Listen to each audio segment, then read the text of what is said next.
রাজ্য জুড়ে নির্বাচন কমিশনের এসআইআর কর্মসূচিকে কেন্দ্র করে যখন নানা প্রশ্ন, দ্বন্দ্ব আর আতঙ্কের ছবি ভেসে উঠছে, ঠিক তখনই বালুরঘাট শহরে উঠে এলো এক উষ্ণ মানবিক দৃশ্য। 22 নম্বর ওয়ার্ডে তৃণমূল কংগ্রেসের উদ্যোগে ইতিমধ্যে এসআইআর ক্যাম্প চালু হয়েছে।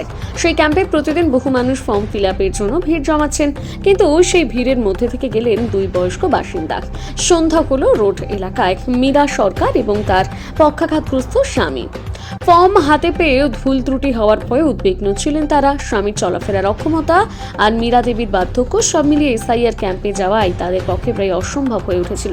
বাধ্য হয়ে ফোনে জানান ওয়ার্ডের কাউন্সিলর প্রদীপ্তা চক্রবর্তীকে। ফোন পেয়ে গুরুত্ব বুঝে কাউন্সিলর প্রদীপ্তা চক্রবর্তী দল সহকারে পৌঁছে যান বৃদ্ধ দম্পতির বাড়িতে। সেখানে বসে সম্পূর্ণ করে দেন এসআইআর ফর্ম। এ বিষয়ে মীরা দেবী এবং কাউন্সিলর প্রদীপ্তা চক্রবর্তী সংবাদ মাধ্যমের মুখোমুখি হয়ে কি জানিয়েছেন শোনাবো।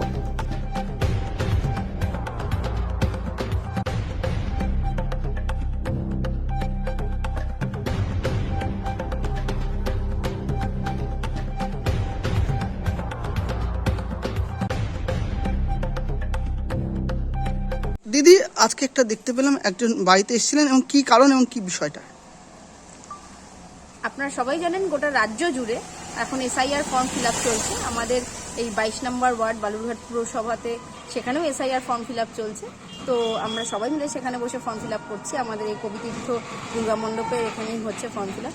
তো আমাদের 22 নম্বর ওয়ার্ডে আমাকে মীরাদি হঠাৎ ফোন করে বললেন যে আমরা দুজনে অসুস্থ, আমি আমার হাজব্যান্ড আমরা আসতে পারছি না, দেখো যদি একটু ফিল আপ করে দিয়ে যাওয়া যায় বাড়িতে।